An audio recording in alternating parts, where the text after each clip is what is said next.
propre langue. Que la crème de l'éternel soit sur nous, et que la crème de l'éternel soit sur nous. Je vais sur mes actes, je vais sur tout ce que je fais, je vais sur mes actes, je vais sur tout ce que je fais, je vais sur mes yeux. Je vais sur tout ce que je regarde, je vais sur mes yeux, je vais sur tout ce que je regarde. Que la crème de l'éternel soit sur nous,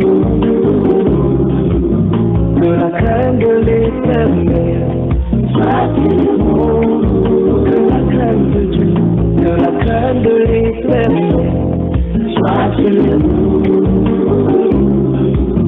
Que la crème de l'éternel soit sur nous.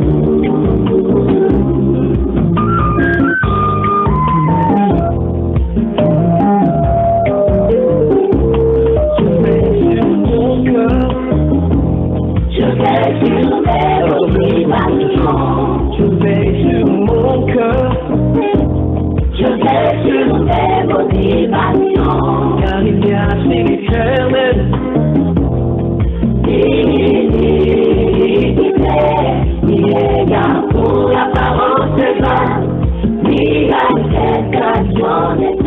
Bonsoir à tous et bienvenue sur la radio, messieurs, mesdames. L'émission c'est Que la crainte de l'Éternel soit sur nous. Tous les mercredis dès 21h, c'est un programme d'évangélisation. Bien sûr, on vous parle de Christ et de la connaissance de Christ. On va écouter une chanson et revenir derrière pour la suite.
reviendra nous chercher, c'est une chanson de JSB, Jésus source de bénédiction, des chansons que vous trouverez bien sûr sur le site www.musiquedevie.com, téléchargeable gratuitement bien sûr. Bonsoir à tous et bienvenue une fois de plus à cette émission qui est interactive et qui attend vos appels ou SMS au travers du 51 11 63 55 56 06 19 36 précédé du 6 pour les SMS.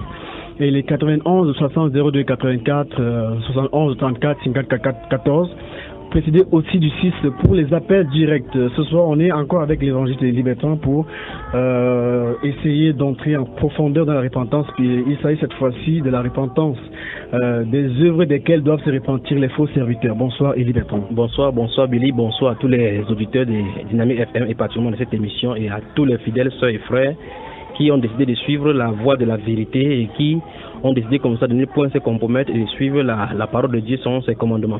Nous disons aussi bonsoir à Maman Chantal depuis Bonamoussadi qui est à l'écoute de l'émission, qui a promis d'ailleurs qu'elle devrait appeler pour sa question. Nous l'attendons ce soir. Et bonsoir aussi au frère Olivier Ndefo de Mimisoké et Parfait qui nous écoute. Et à tous les frères et sœurs, nous sommes tout avec vous, bien aimés, et merci surtout pour vos prières. Alors, évangéliste, on va donc entamer avec le sujet de ce soir. Oui. On a promis aux auditeurs la fois dernière qu'on devrait citer les œuvres desquelles les pasteurs ou encore les faux serviteurs doivent se repentir. Absolument, absolument. Et dans les 3 dernières émissions, lorsque nous avons fait les dernières émissions au sujet de la repentance, nous avons vu effectivement, et c'est ça, il faut mettre cela, il faut s'appuyer sur ces socles avant d'avancer. Nous avons vu que la repentance, avant que les chrétiens n'aillent annoncer la repentance aux non-chrétiens, il fallait d'abord qu'ils se répandent. Et on ne peut pas sortir comme ça de cette émission-là sans dire exactement c'est à quoi il faut se repentir. Mais déjà avant d'avancer, j'aimerais bien faire ce que j'ai dit, réitérer ce que j'ai dit dans la deuxième émission que nous avons vue ici. J'ai dit que la repentance était différente de la confession. Par exemple, si nous lisons dans le livre de Proverbes chapitre 9, le verset 13, la Bible déclare celui qui cache ses transgressions ne prospère pas, mais celui qui les avoue et les délaisse obtient miséricorde. Il y a un acte de repentance qui est un changement d'attitude du cœur. J'ai dit la dernière fois que la repentance venait du mot grec métanoia qui veut dire changement d'attitude, changement de pensée, d'état par rapport à quelque chose. Mais aujourd'hui, c'est différent par rapport à la repentance qu'on a enseigné aux chrétiens qu'il faille confesser quelque chose. Donc ce soir, comme tu l'as si bien dit, nous allons essayer d'examiner dans les Écritures c'est sur quoi les pasteurs doivent se repentir. Quand ils parlent des pasteurs, ils dit j'ai les dirigeants, tous ceux qui dirigent. Mais maintenant, je m'aventure là sur un terrain qui sera vraiment, vraiment néfaste pour certaines personnes parce que ça risque de toucher la sensibilité. Et maintenant, en tant que serviteur du Seigneur, je n'ai pas à ménager quelqu'un par rapport à sa sensibilité, je dois dire la vérité. Donc c'est pour que quelqu'un m'écoute ce soir et qu'il est concerné par ces choses-ci, c'est le Seigneur Jésus-Christ. La Bible déclare dans le livre des Corinthiens qu'on n'a pas de puissance contre la vérité, nous n'en avons que pour la vérité. C'est pour cela que j'ai pris donc les frères et sœurs qui sont à la maison, les pasteurs particulièrement, que le Seigneur les dispose à comprendre et à prendre leurs paroles pour que nous observions ce soir. Nous allons aller sur une base, nous allons aller dans les Écritures, voir comment les Écritures parlent. Je vais citer par exemple quelques passages, par exemple dans le livre d'Éphésiens au chapitre 2. Quand vous parlez de vérité, il s'agit de la vérité qui affranchit. La vérité qui affranchit, c'est la vérité, la parole de la vérité, c'est l'évangile de Jésus-Christ, c'est ça qui affranchit. Et en affranchissant, ça peut heurter parfois certaines personnes. Absolument, les gens n'aiment pas la vérité. On a tué Jésus-Christ parce qu'il a dit la vérité par rapport à sa personne. Il avait dit qu'il était le Fils de Dieu. On l'a lapidé, on a voulu le lapider pour cela. Mais maintenant, Éphésiens chapitre 2, le verset 20, Éphésiens, le chapitre 2, le verset 20. Je rappelle, messieurs et dames, que vous pouvez envoyer vos messages et vos questions ou encore préoccupations au travers du 51 11 63 55 56 06 19 36, précisé bien sûr du 6. Voilà. Éphésiens chapitre 2, le verset 20 nous dit quelque chose. Il dit, vous avez été édifiés sur le fondement des apôtres et des prophètes, Jésus-Christ lui-même étant la pierre angulaire. Donc, le premier principe, c'est que les chrétiens et tous ceux qui suivent l'église du Seigneur Jésus-Christ, tous ceux qui sont de l'église de Jésus-Christ, doivent savoir que la fondation, c'est les apôtres et les prophètes du Seigneur Jésus-Christ. C'est-à-dire que la fondation des enseignements, la fondation de la doctrine, ce sont les apôtres qui l'ont posée. Et pour cela, allons-y dans le livre de 1 Corinthiens chapitre 13. Vous parlez de quels apôtres? Ceux qui sont aujourd'hui ou bien ceux qui sont passés avant? Pas les apôtres aujourd'hui, pas les apôtres vantologiques d'aujourd'hui. Et pas les apôtres du Seigneur Jésus-Christ, les premiers apôtres et disciples du Seigneur Jésus-Christ par lesquels le Saint-Esprit a utilisé pour fonder la première église. Les apôtres et les prophètes du premier siècle. Et par ricochet, tous les apôtres d'aujourd'hui qui vont suivre ces fondations-là, comme on va voir maintenant dans le livre de 1 Corinthiens chapitre 3. 1 Corinthiens chapitre 3, le verset 11 et suivant. Le verset 11, la Bible déclare, c'est l'apôtre Paul qui dit ici, il prend le verset 11. Le verset 11 dit, car personne ne peut poser un fondement que celui qui a été posé, savoir Jésus-Christ. C'est l'apôtre Paul qui dit. Après avoir dit dans Éphésiens chapitre 2, le verset 20, que nous avons lu que vous avez été édifiés. Donc, la construction des chrétiens, le bâtiment chrétien, le chrétien est bâti d'après la fondation des apôtres. Pas étonnant que, et au fur et à mesure que nous allons développer les différentes émissions, les gens vont comprendre effectivement pourquoi les chrétiens sont vraiment nonchalants en ces siècles-ci. Le 18e, 19e et 20e siècle, c'est les périodes les plus nonchalants. Je crois que la dernière séance, j'ai parlé de l'église de Laodicée par rapport à la richesse. Donc l'apôtre Paul dit ici que car personne ne peut poser une autre fondation que ce qui a été posé, savoir Jésus-Christ. Verset 11, verset 12 maintenant. Or, si quelqu'un bâtit sur ses fondements avec de l'or, de l'argent, des pierres précieuses, du bois, du foin, du chaume, l'œuvre de chacun sera manifestée. Donc, voici donc le principe. Le Seigneur Jésus-Christ a choisi les pierres, les premiers édifices, les premiers fondateurs de cette œuvre-là qui devait travailler au travers du Saint-Esprit. Les hommes qu'il a utilisés et tous les chrétiens, y compris même les satanistes, savent que les premiers disciples ont été les authentiques. Maintenant, avant d'avancer, on comprend effectivement qu'en cette fin de temps, il y a une marge de manœuvre ou bien une différence claire entre les apôtres, les serviteurs du Seigneur du premier siècle par rapport à ces serviteurs qu'on appelle serviteurs de Dieu aujourd'hui. On se pose donc la question, qu'est-ce qui a varié? Y a-t-il une autre Bible? Pourtant, chacun détient cette même Bible, c'est la même parole que les premiers chrétiens ont lu. Mais pourquoi ça varie tant dans la forme, dans la forme que dans le fond? Il y a un problème. Alors, voici pourquoi ils sont lire ces deux premiers versets. C'est pour dire, pour se poser la question, est-ce que les choses doivent changer? Est-ce qu'on doit fonctionner comme les apôtres ont fonctionné? Est-ce qu'on devrait changer? Est-ce que l'église ou bien le fonctionnement des spirituels que Dieu a déposé sur la terre devrait être modifié par un certain modernisme? La question est manifestement, la réponse est manifestement non. Parce que l'apôtre Paul répond ici qu'aucun autre fondement ne peut plus être posé. Ils ont déjà posé la fondation et on doit bâtir dessus. Donc pour la petite histoire, l'église est appelée corps de Christ, c'est le corps du Seigneur Jésus. Et les premières fondations, comme l'apôtre Jacques le dit dans Jacques chapitre 1, le verset 18, qui sont comme les prémices. Donc la première fondation, c'est eux. Donc lorsqu'on creuse par exemple la fondation d'une maison, en y mettant des patins par rapport à la fondation, lorsque le maçon vient, si le maçon qui a fait la fondation n'est plus là, un autre maçon peut venir seulement continuer sur cette fondation-là. Alors la Bible déclare ici que si quelqu'un bâtit, il n'y a plus une autre fondation. On ne peut pas creuser une fondation et une autre personne vient pour construire la même maison, creuser une autre fondation. La fondation a été déjà posée. Voilà pourquoi donc l'apôtre Paul va dans son discours d'adieu aux anciens de l'église de l'Éphèse, dans Actes chapitre 20, il a dit, je vous ai annoncé tout le conseil de Dieu sans en rien cacher. Je vous ai annoncé tout le conseil de Dieu, tout ce qui était nécessaire pour vous. Maintenant, il dit que c'est entre vous maintenant, je suis pur du sang de vous tous. Donc, il a été pur du sang, il leur a dit clairement. Nous sommes dans 1 Corinthiens, prenons le chapitre 4 de 1 Corinthiens. Quand vous parlez de fondement, vous parlez des apôtres bibliques, ceux qui ont fondé l'église primitive. Absolument. Parce qu'il y en a qui disent aujourd'hui, ces apôtres qui disent que non, vous êtes établis sur le fondement des apôtres, donc ce que non, ils ne sont pas inclus. Ils sont pas inclus. Nous continuons sur la construction. En fait, ce qu'on devrait dire aux chrétiens, c'est que les vrais chrétiens, les authentiques, savent que la fondation qui a été là, chacun a de mettre seulement la pierre d'édifice là-dessus en construisant l'église que le Seigneur Jésus-Christ a décidé. Donc, on dit qu'il n'y a plus autre chose. Quand il parle de fondation, je parle de ce que les apôtres ont commencé. La prédication qui a été donnée à Actes chapitre 2 par l'apôtre Pierre, c'est la même prédication jusqu'à aujourd'hui. C'est le même principe demeure jusqu'à ce que Jésus-Christ appelle son église dans l'enlèvement.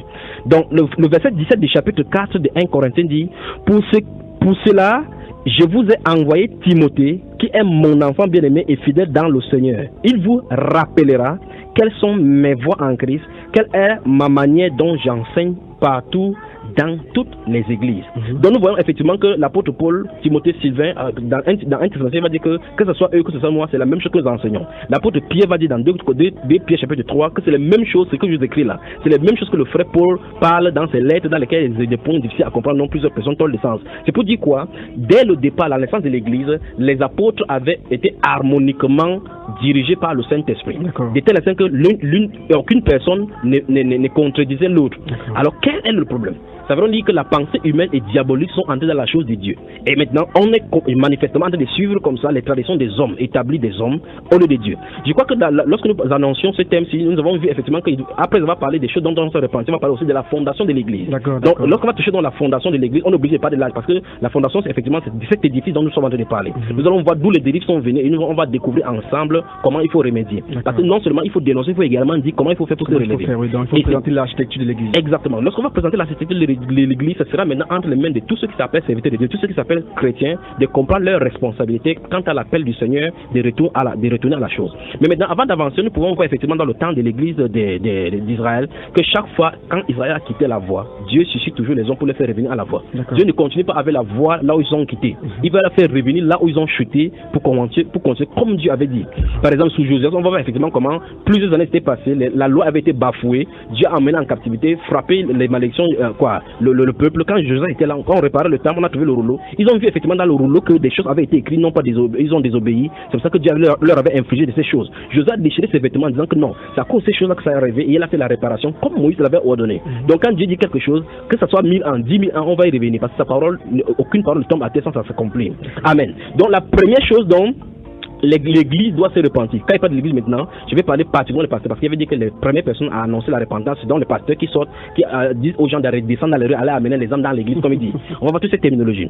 La première chose dont les gens vont se repentir, c'est le ministère du ventre. J'ai noté ça, le ministère du ventre. Je sais que les 50 minutes, on ne pourra pas finir, mais Dieu voulant, on va terminer. Il faut qu'on aille dans les détails pour que les gens comprennent.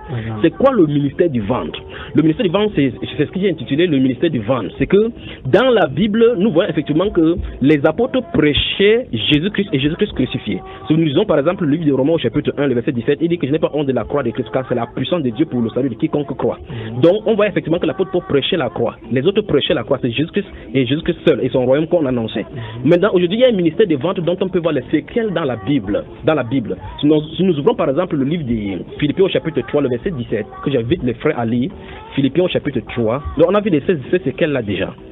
Je rappelle, messieurs et dames, que vos questions sont attendues au 51 11 63 55 et 56 06 19 36, précédé bien sûr du 6. On est ensemble jusqu'à 21h50. Donc je les rappelle également que nous sommes en train de voir le pourquoi c'est les choses dont les pasteurs, les dirigeants de l'Église doivent se repentir. Donc ce sont des choses étrangères qu'ils ont introduites dans la manifestation de l'Église du Seigneur. Et on a embrassé en croyant que c'est la Bible. Donc il faut qu'on dénonce ces choses-là. Donc Philippiens chapitre 3, le verset 17 dit ceci: soyez tous mes imitateurs frères et portez les regards sur ceux qui marchent selon le modèle que vous avez en nous. C'est l'apôtre Paul qui dit. Donc il donne les injonctions aux chrétiens d'être ces imitateurs. Par exemple dans le livre des Hébreux, la Bible déclare que considérez quelle a été la fin de, souvenez-vous de ce que les anciens prophètes vous ont annoncé, les apôtres du Seigneur Jésus vous ont annoncé, imitez leur foi. Chaque fois on donne les exemples, les acteurs de la Bible, on demande les acteurs que le Seigneur a utilisés, on demande aux chrétiens d'imiter leur foi. Ici l'apôtre Paul dit clairement: soyez tous mes imitateurs frères et portez les regards sur ceux qui marchent selon le modèle que vous avez en nous. Donc ça veut dire que si nous voulons regarder les prédicateurs aujourd'hui, en regardant que voici les modèles à suivre, il faut qu'on suive les modèles de Paul. Ça veut dire qu'il faut qu'on voit Paul en certaines personnes, certains prédicateurs. Les prédicateurs, les prémices, comme la Bible déclare dans Romains 9, que si les prémices sont celles, la masse également aussi. Si les prémices des prédicateurs ont été données dans la Bible et la vie des prédicateurs a été comme le Saint-Esprit l'a voulu, Dieu s'attend à ce que tous les prédicateurs vivent de cette façon. Il dit dans 1 Corinthiens, il dit qu'à cause de eux, on les regarde chaque jour comme des balayeurs. Mais aujourd'hui, les prédicateurs d'aujourd'hui sont les prédicateurs avec des relations avec l'État. Verset 18, il dit: car il en est, c'est pour ça qu'il chante de parler, le premier point donc c'est le ministère des ventrologies, le ministère des ventres. Il faut qu'on se repente parce que en réalité, le ministère de la croix a été tronqué à celui de la prospérité. C'est ça dont je vais parler. Donc en premier lieu, donc, il faut qu'ils se repentent parce qu'on a introduit une fausse doctrine au milieu chrétien. Cette doctrine qui veut dire aux chrétiens qu'ils ne sont pas venus ici pour être pauvres, que Jésus a tout accompli, qui servent le Dieu de l'argent et de l'or. Et dans les églises, maintenant, on fait miroiter les gens qui doivent être les grands managers, les grands directeurs, des grands penseurs dans ce monde, c'est les grandes découvertes, les grands sages, les grands riches. Et où est-ce que les gens commencent à dire prophétiser sur votre porte-monnaie, prophétiser pour votre grenier, prophétiser pour votre compte en banque. Et les gens même témoignent qu'ils sont venus dans la banque, dans leur compte, il n'y avait rien, mais ils ont trouvé de l'argent qu'on a fait. Donc quelqu'un a dû faire l'erreur, envoie l'argent sur leur compte. Et les gens disent Amen. Donc la Bible déclare ici, verset 18, car il en est plusieurs qui marchent en ennemi de la croix de Christ. Nous voyons très bien que l'apôtre pouvait mettre ici un emphase sur le type de personne. Parce que au verset 17, il a d'abord commencé à dire qu'on regarde leur modèle. Après, il indique qu'il y a d'autres prédicateurs. Parce qu'il parle là des prédicateurs. Il y a des prédicateurs qui marchent en ennemi de la croix du Seigneur Jésus-Christ. Et il présente qu'est-ce qui fait que soit ennemi de la croix du Seigneur Jésus-Christ. Il dit, je vous en ai souvent parlé et j'en parle maintenant encore en parlant. Leur fin sera la perdition. Ils ont pour Dieu leur ventre. Ils ont pour Dieu leur ventre. C'est terrible. C'est terrible. Nous avons pour Dieu Jésus-Christ de Nazareth. Eux, ils ont pour Dieu leur ventre. Ça veut dire quoi? Ils servent. Ça veut dire que leur intérêt, tout ce qu'ils vont faire vont tourner autour de cela. C'est pour cela qu'ils peuvent aller dans la Bible, prendre Isaac. Isaac a semé ces jours, cette année-là, il a récolté au centuple. Et ils savent que c'est dans un contexte bien déterminé. Et ils savent pourquoi Dieu a dit à Isaac, reste dans ce pays, il ne va pas en Égypte, ne va pas en Égypte, ne se joue pas en Égypte. Ils vont prendre n'importe quoi là dans la Bible, tourner autour des semences de la prospérité. Donc ces pasteurs ne vont. Donc, voici donc les signes, parce qu'il faut au sortir d'ici, il faut qu'on tous les chrétiens qui nous écoutent maintenant savent qu'on va leur donner des indications pour savoir ce style de pasteur, comment détecter ces choses-là. Lorsque le pasteur, sa prédication tourne autour des choses de la terre, le bien matériel, le mariage, le succès et autres là-bas, ce sont eux dont Dieu parle. Souvenons-nous, l'époque où nous vivons, c'est l'époque où Dieu a mis en garde l'Église. Chaque fois, quand dans Matthieu chapitre 24, quand les disciples vont lui demander quel sera l'avènement, le fin du monde, ainsi de suite, il a commencé par leur dire, prenez garde que personne ne vous séduise. Que personne ne vous séduise. Vous voyez, n'est-ce pas? Il s'élèverait des faux Christ, il s'élèverait des faux prophètes. Et il y en a beaucoup de versions. On va voir ça au fur et à mesure. C'est pour dire quoi? C'est pour dire que Dieu a prévenu l'Église que le vrai danger des chrétiens se trouvera en milieu chrétien. Mais aujourd'hui, on semble avoir, parce qu'on voit quelqu'un avec la Bible, on suit quelqu'un avec une émission, quelqu'un avec sa télévision, parce qu'il parle de Jésus, on abandonne toute sa foi entre les mains de la personne. Pourtant, c'est que je déplore chaque fois dans cette émission, c'est que chacun a sa Bible, mais chacun laisse la Bible et reste entre les mains des pasteurs.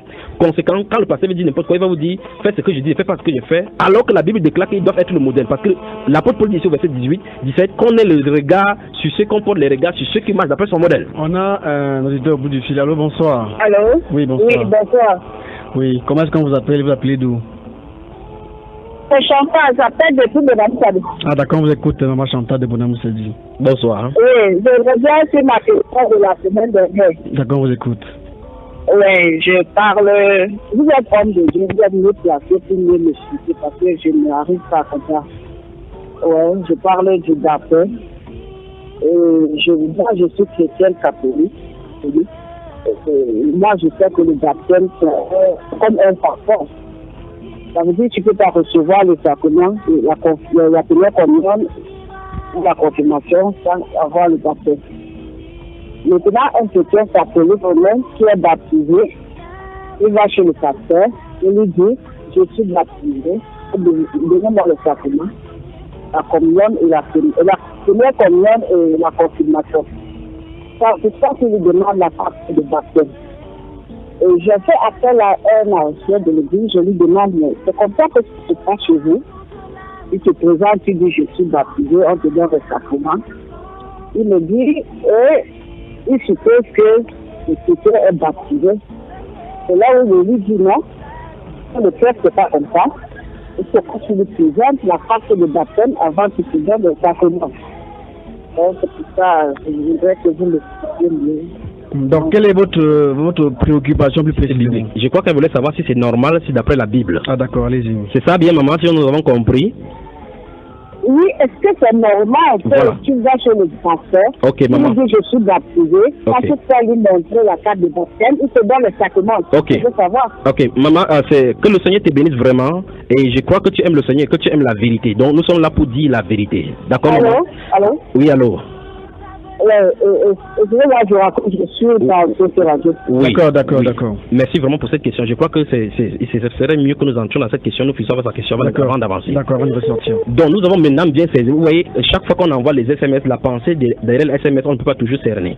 Donc maintenant, je vais d'abord dire à elle et à tous ceux qui nous écoutent maintenant que ni le pasteur qui donne ces sacrements, ni le catholique qui l'emprunte ne sont en règle d'après la Bible. Parce que, la Bible ne parle pas de ces sacrements. Tous ces choses qu'elle a citées là-bas n'est pas biblique. Donc, la Bible est la dernière autorité, pas une institution, maman. La Bible ne nous a pas dit qu'on doit avoir une carte de baptême. Il n'y a pas de trace de carte de baptême dans la Bible. Encore que la dernière fois, j'ai bien expliqué que le mot baptême vient du mot grec baptizo qui veut dire immergé. Donc il n'y a pas de baptême il n'y a pas de baptême, on ne pourra pas parler de baptême d'après la Bible sans qu'on était plongé au nom du Seigneur Jésus-Christ. Donc le seul baptême qui est valable dans la Bible, c'est le seul baptême qui est dans la Bible, c'est par plongeon. Donc j'ai dit la dernière fois que c'est un non-sens même de dire baptême par immersion. Mais il faut que j'utilise cette terminologie qu'on puisse saisir. Ça c'est la première des choses. Donc quel que soit l'endroit où la personne se trouve, si elle n'est pas baptisée en étant plongée dans une cour d'eau, immergée dans un cours d'eau au nom du Seigneur Jésus-Christ, c'est qu'elle n'est pas baptisée. En évoquant le nom du Seigneur Jésus-Christ. Donc ça veut dire que si cet enfant-là va chez que cet enfant continue à manger des pains et des biscuits dans toutes les dénominations, ce n'est pas non plus ce que la Bible appelle le repas du Seigneur. Donc je crois que ce sont des choses que nous allons revenir là-dessus. Oui. Ça veut dire que et dans l'église catholique, c'est faux. Et dans l'église protestante et dénomination, c'est faux d'après la Bible. Donc, le bout de pain, comme elle a appelé premier sacrement, deuxième sacrement, ou quoi, premier quoi, il n'y a pas ça dans la Bible. Ce sont les instruments que les hommes ont utilisés pour mettre les gens dans leur tradition. Donc, maman, dès le départ, il faut qu'on se répande de toutes ces œuvres. Et des gens qui administrent ces sacrements, c'est pour cela que nous sommes là pour que les pasteurs, en fait, voici donc la preuve qu'il faut que les pasteurs se répandent de ces choses. Parce que voici les gens qui sont embrouillés, tellement le pasteur lui-même ne peut pas lui dire la vérité, le prêtre ne peut pas dire la vérité, parce qu'on a dû suivre les traditions d'hommes. Dans Marc chapitre 7, nous avons lu la dernière fois, jusqu'à reprocher aux pharisiens que pourquoi annulez-vous les commandements de Dieu au profit de votre tradition. Par exemple, les sacrements, ce qu'elle appelle les 7 sacrements, parce que dans l'église catholique, on enseigne qu'il y a 7 sacrements. Sacrement du mariage et au-delà qu'on a érigé au niveau des sacrements. Ça ne se trouve pas dans la Bible, ce n'est pas biblique. C'est pas biblique, on a érigé les sacrements. On va revenir sur ça lorsqu'on va parler de il n'y a pas de traces de sacrements. Il n'y a pas de traces. Ce qu'on appelle l'Eucharistie, ça ne se trouve pas dans la Bible. On va sonder toutes ces choses-là. Et malencontreusement, l'église protestante en a hérité. Et maintenant, pire encore, les pentecôtistes. D'autres prennent les petits biscuits, d'autres boivent le folerie, d'autres boivent le vin rouge, d'autres boivent la grenadine, ils disent le sang de Jésus. Tout ça, c'est faux. La Bible parle du repas du Seigneur. Et nous avons parlé de cela ici. Donc, si tu as mangé avec tes fils, vous ferez mieux de vomir cela maintenant au nom du Seigneur Jésus-Christ. Elles doivent vomir cela, donc elles doivent se repentir d'avoir participé à la table des Belzébuth. Et maintenant, accepter la parole de Dieu. Parce que nous sommes réunis dans ce studio. J'ai ma Bible devant de moi. Ce n'est que cela qui change de l'île. Et si nous admettons que nous aimons la vérité, le Seigneur Jésus-Christ a dit que vous connaissez la vérité vous affranchira. Donc, maman, et le sacrement là, donc, rendez grâce à Dieu si on ne vous donne même plus le sacrement. Ça veut dire qu'on a Dieu entre vous préserver petit à petit. Et si un enfant quitte pour aller là-bas, revenez à la Bible maintenant, par vous-même, commencez à suivre ce que Dieu lui dit, parce que les hommes ont dit. Parce qu'on a tellement perverti les choses de Dieu. Et quand Dieu a dit une chose, quand même 1000 personnes, une institution va faire quelque chose pendant plus de 4 siècles, c'est Dieu seul qui a raison.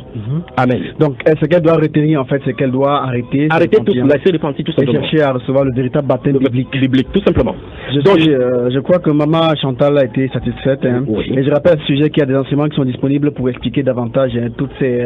Au-delà de ces enseignements, j'encourage les gens à lire la Bible. Parce que quand bien même l'enseignement, on ne sera pas suffisant. Il faut que les gens aient au contact eux-mêmes de la Bible. Parce qu'à force d'écouter, vous allez... De toute façon, il y a des gens qui sont à m'écouter maintenant. Ils sont fatigués de toutes les dénominations. D'autres écoutent à la radio, campagne d'évangile, ils ne trouvent pas la vie. D'autres quittent d'église en église, comme on dit, ils ne trouvent pas la vie. Or, la vie se révèle dans l'évangile. La Bible déclare que Dieu a mis en exergue livre de mortalité au travers de l'évangile. Il faut que les gens vont en contact de l'évangile. Donc, en réalité, toute personne qui sort de ces gabegies humaines doit prendre la Bible, lire par elle-même, avant de suivre n'importe quel enseignement. Donc, la Bible, la personne doit entrer en contact avec la Bible d'abord en premier lieu. Donc, vous voulez dire en gros qu'avant qu'on ne fasse quelque chose pour Dieu ou à l'égard de Dieu, ça doit avoir ses fondements dans la Bible. C'est pour ça que tout à l'heure, j'ai pris d'abord Actes des Apôtres, chapitre 1, Éphésiens chapitre 2, que vous avez été édifiés sur le fondement des apôtres.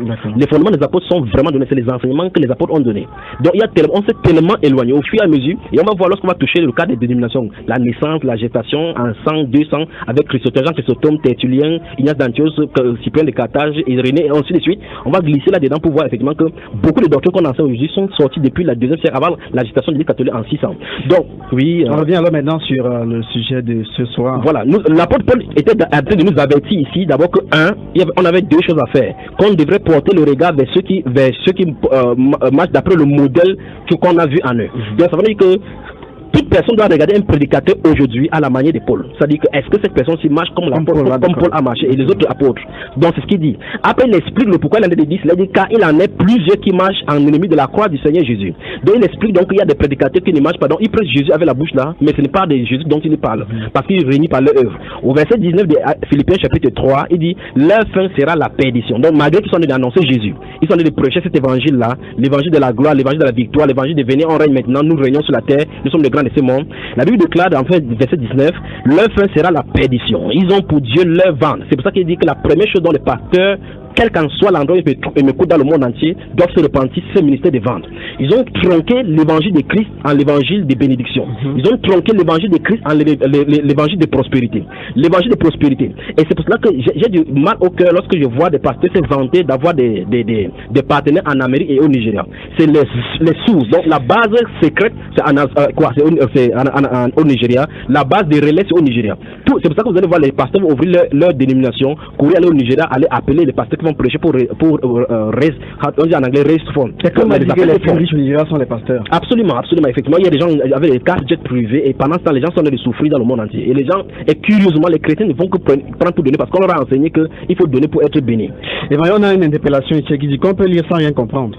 Non, Dieu a dit clairement dans sa parole qu'il se laissera trouver par tous ceux qui le cherchent de tout son cœur. Il a dit heureux ceux qui veillent à ma porte à mes portes. Il va se révéler. Si on cherche Dieu dans la simplicité, Dieu va se révéler. Mais la condition c'est ceci, il faut qu'on ait avec les doctrines préconçues. Il faut qu'on ait avec simplicité, comme les enfants, comme Dieu a dit, c'est comme les enfants. Il faut aller là-bas comme les enfants, il va se révéler. Dieu ne peut pas mentir. Si quelqu'un cherche le Seigneur de tout son cœur, il va se révéler. D'abord, Apocalypse chapitre 1, le verset 3 dit heureux ceux qui lisent et ceux qui entendent les paroles de ce livre et qui la gardent. C'est ce que la Bible déclare. Donc le simple fait même de lire la Bible et de garder les paroles est une bénédiction déjà d'entrée. Donc Dieu se révèle et se révélera toujours à ceux qui le cherchent de tout le cœur.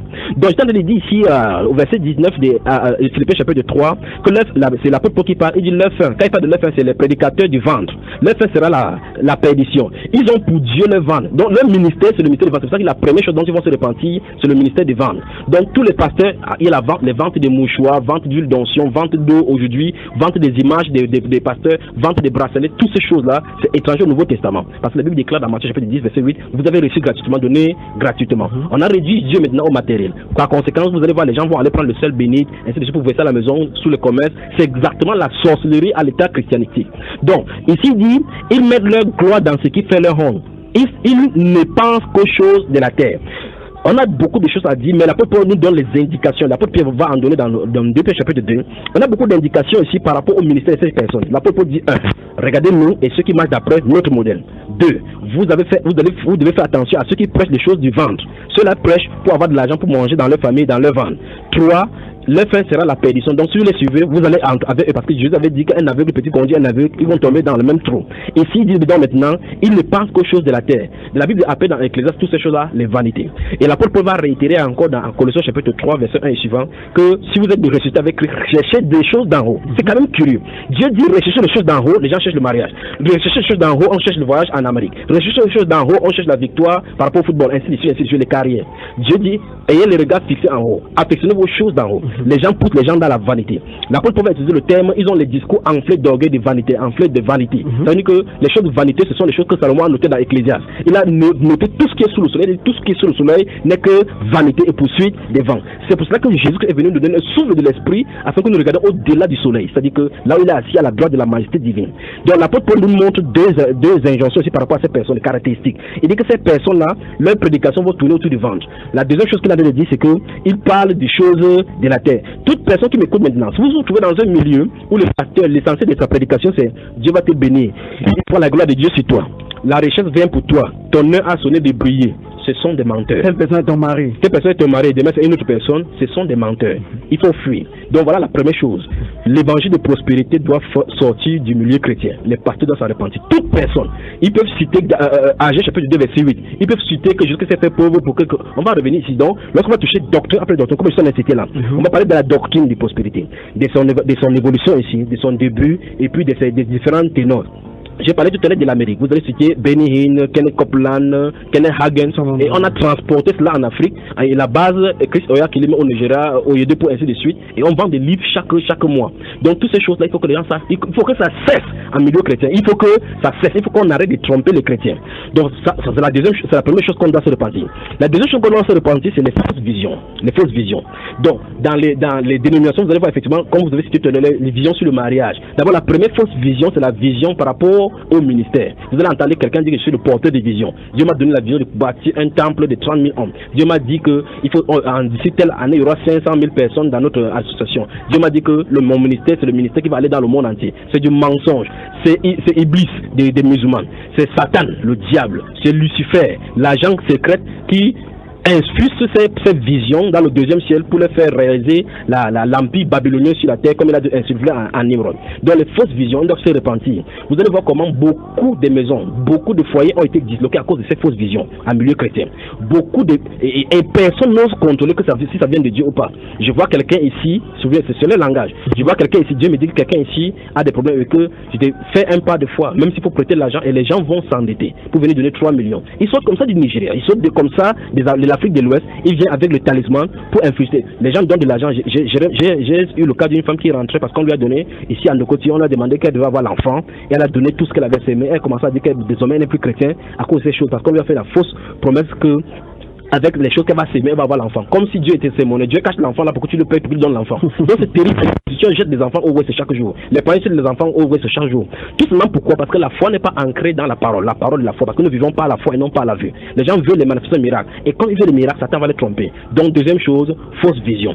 Cette fausse vision donne les mariages, le passeport, le voyage, l'emploi. Et c'est lié donc à la première dont j'ai dit. Parce que pour que quelqu'un ait un bon ministère de prophétie, de prospérité, il faut que tu trouves des bonnes paroles pour prophétiser aux gens, pour que les gens puissent avoir la prospérité. Et tout ça, c'est influencé par la parole de Dieu pour attirer les clients. Absolument, parce qu'on met le label Jésus-Christ devant pour le faire. Parce que Jésus n'a pas dit que quelqu'un va venir à la fin des temps et annoncer que Satan est saigné. Non. Il a dit qu'ils vont venir sous mon nom. C'est ce qu'il a averti. Et là, il dit que vous les reconnaîtrez à leurs fruits. Et c'est l'un de ces fruits que l'apôtre Paul nous a dit dans Philippiens chapitre 3, verset 17, que et portez le regard sur ceux qui marchent d'après le modèle que vous avez reçu en nous.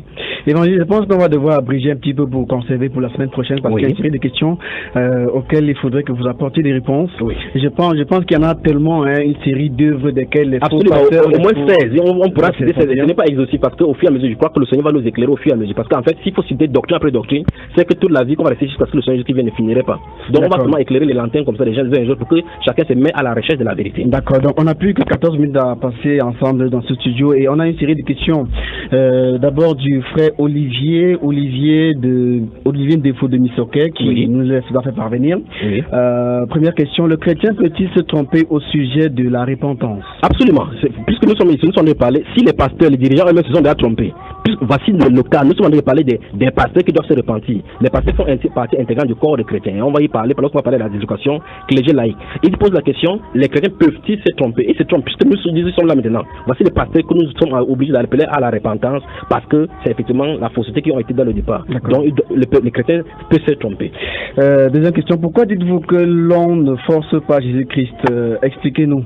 Je crois qu'il a mal suivi mon expression. J'ai dit, on ne force pas, il n'y a rien que vous allez forcer de Jésus de vous donner. Non. Le salut est gratuit. Vous ne forcez pas. Vous pouvez jeûner un an, il ne fait absolument rien. Et c'est ça, c'est lié à cette prospérité. Ce n'est pas à crier, à tue-tête, à déranger. Il y a de quoi l'État va fermer l'église bruitière, là, qu'on appelle l'église réveillée, parce qu'ils font un bruit, parce qu'ils croient qu'en criant fort, Dieu va résoudre. On ne force pas Dieu pour faire ces choses-là. Dieu a donné les promesses dans la Bible. Il réalise ses promesses quand il le veut, comme il le veut. Il détient la souveraineté. Il est souverain dans ses actions. D'accord. Les femmes pasteurs qui qu'enseignent-elles réellement, puisqu'elles désobéissent à Dieu, le savent-elles? C'est une première question. Oui. Et c'est le premier volet de la question en fait. Ou alors, que recherchent-elles réellement? Nous tournons encore autour de l'évangile de prospérité. Les gens ont quitté franchement la Bible et se sont trouvés vers les expériences.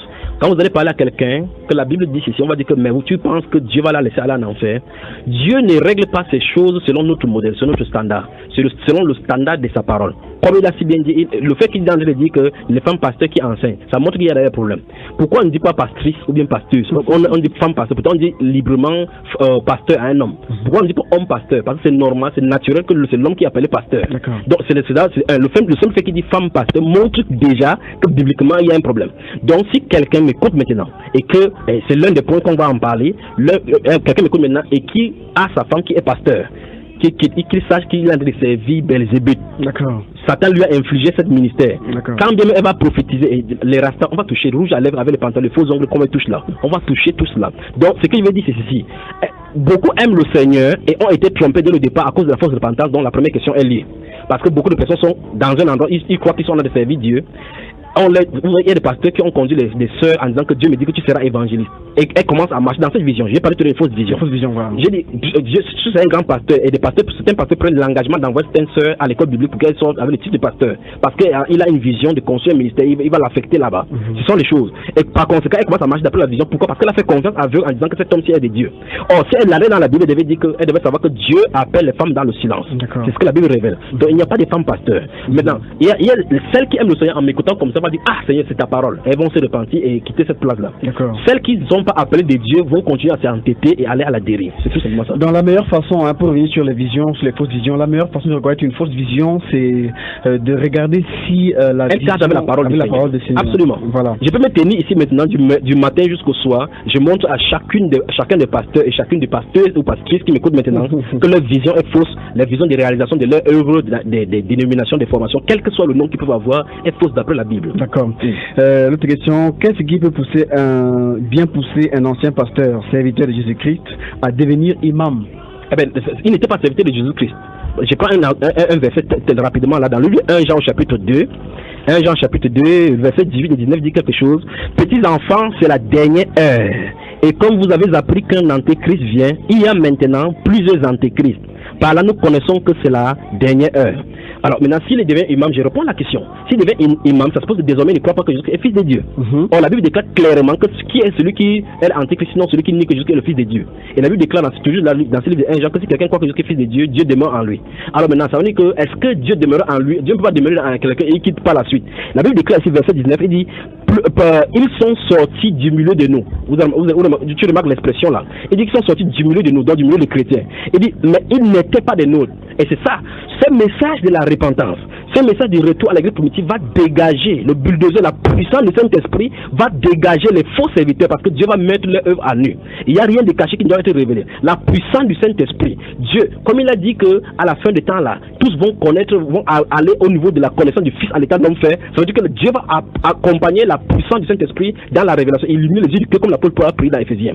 Et les gens vont connaître la vérité. Donc tous ceux qui marchaient dans le mensonge là, ils n'ont qu'à bien s'en tenir. L'apôtre Jean dit ici qu'ils sont sortis du milieu de nous, mais ils n'étaient pas des nôtres. Car s'ils eussent été des nôtres, ils seraient demeurés avec nous. Mais cela est arrivé afin qu'il fût manifeste que tous ne sont pas des nôtres. Donc il faut que les chrétiens comprennent comme ça que c'est pas ceux qui abordent les touches. On va encore toucher les touches là maintenant. Que si on est pasteur par formation, pasteur humain, on est astreint à aller, il y a des autres qui deviennent hindous. Vous savez, j'ai causé avec un imam un de ces jours-là, il m'a dit, il voulait comme ça me montrer qu'ils battent le record de conversion des chrétiens. Il m'a dit qu'il y a une femme qui avait une église là-bas, ils sont allés prêcher, la femme s'est convertie. J'ai dit, dès le départ, il vous appartient parce que vous êtes le même camp. Elle n'était pas d'abord chez Dieu. Parce que si elle était chez Dieu, elle saurait que la Bible dit clairement que je ne permets pas à la femme d'enseigner. Qui lui a donné ce ministère? Donc Jésus lui a donné le ministère et que l'imam vient le convertir. Et ils n'ont pas le Saint-Esprit. Ils ont la puissance démoniaque pour convertir les femmes pasteurs. Mais qui continuent à recruter de ce côté-là. Nous prions un seul Dieu. Qu'en pensez-vous? C'est Maman Chantal. Ça, c'est l'esprit d'écuménisme ici. La puissance du Saint-Esprit a révélé dans les Écritures que quiconque invoque le nom du Seigneur doit se lever de l'iniquité. Et on ne peut pas, et dans 2 Timothée chapitre 2 verset 19 dit ceci, que si quelqu'un invoque le nom du Seigneur qui s'éloigne de l'iniquité, tous ne prient pas le même Dieu, parce que si tu appelles les bouddhistes, Krishna n'est pas Dieu. Tu appelles ce que tu appelles le Dieu de Témé n'est pas le Dieu de la Bible. Ainsi de suite, je peux continuer à citer. Donc, on doit invoquer le même Dieu lorsqu'on est aligné dans la vérité. Parce que Dieu a révélé, s'est révélé dans la vérité. La vérité se trouve dans la Bible. Si on va sur la base de la vérité qui est révélée dans la Bible, on croit à tous les points. Parce que Jésus a dit qu'il n'y a personne qui, après avoir fait les miracles, on va me régner par la suite. Donc, nous prions le même Dieu à condition que nous soyons sous l'autorité de la Bible. D'accord. Ça veut donc dire qu'un autre Dieu peut se cacher derrière le nom de Jésus. Au fur et à mesure que nous allons avancer dans les développements ici, elle va comprendre clairement dans quel camp elle se trouve, en restant dans les institutions. Pas seulement elle voulait reconnaître à leur fruit, tout simplement. Parce qu'au fur et à mesure qu'on va développer avec les enseignements, elle va voir vraiment si le fruit que la Bible présente. C'est pour ça que je la supplie, et je supplie tous les chrétiens qui sont, avant mercredi prochain, que nous nous réunissons, qu'elle prend la Bible et commence à lire elle-même, en laissant les brochures, en laissant les sujets de prière, en laissant les livrets de prière, qu'elle lise la Bible. Uniquement la Bible. Dieu va se révéler à elle. Elle lise la Bible, en lisant la Bible, elle suit la voix de Dieu. Elle est en contact avec Dieu, Dieu est en contact avec son cœur. Et là, elle va comprendre la vérité. Et qu'elle sait dès le départ qu'aucun être humain ne peut dire quelque chose en dehors de la Bible et il reste chez Dieu. Ce n'est pas possible. Voilà. Si quelqu'un est envoyé de Dieu, la Bible déclare que ceux qui sont de Dieu annoncent la parole de Dieu. C'est ce que la Bible déclare. D'accord. Y a-t-il, ça c'est encore la question d'Olivier Défaut de Mission, y a-t-il une véritable façon de prier notre Dieu Jésus-Christ? Est-il nécessaire de prier de manière à crier sur tous les toits? Tout à l'heure, j'étais en train de balayer d'un réveil de la main le fait que les pentecôtistes et les églises britiques disent église de réveil. Effectivement, nous sommes venus dire ici qu'il faut que l'église se réveille à la manière, parce que le vrai réveil d'après la Bible, c'est de retourner à la parole, de vivre la sainteté. Le fait de crier, et c'est ça, vous voyez, les gens, pour montrer que les dénominations, en fait, c'est un style publicitaire. On fait des bruits pour attirer le mieux les clients.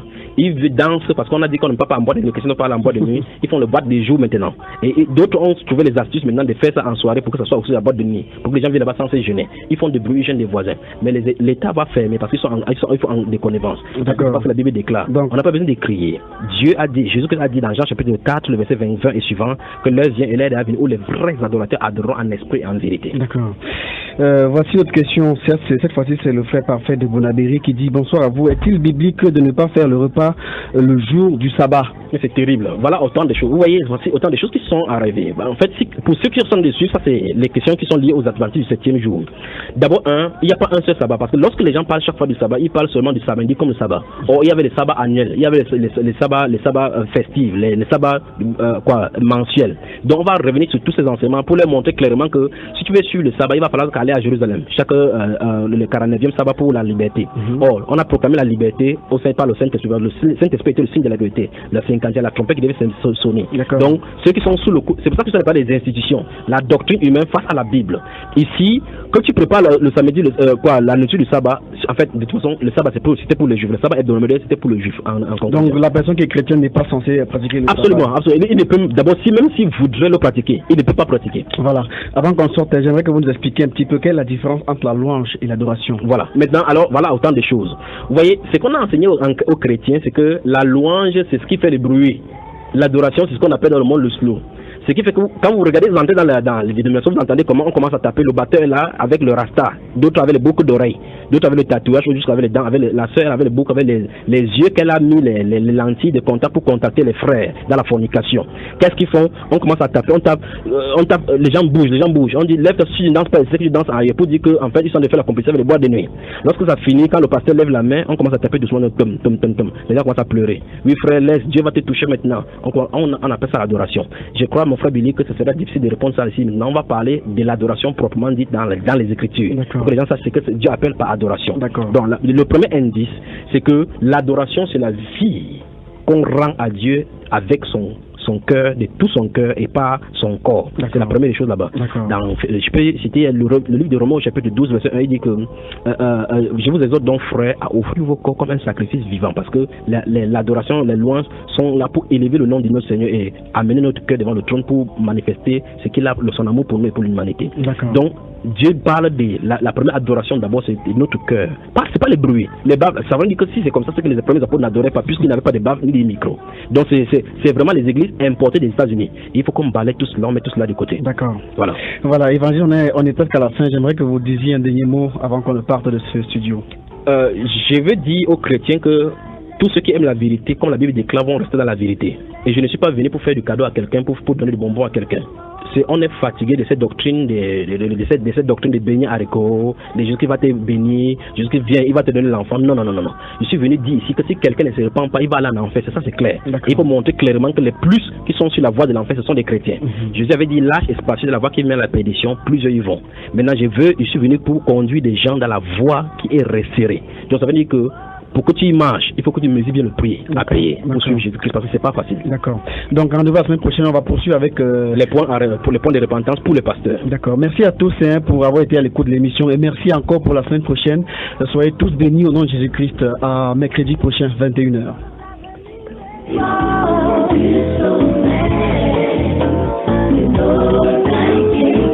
Thank you.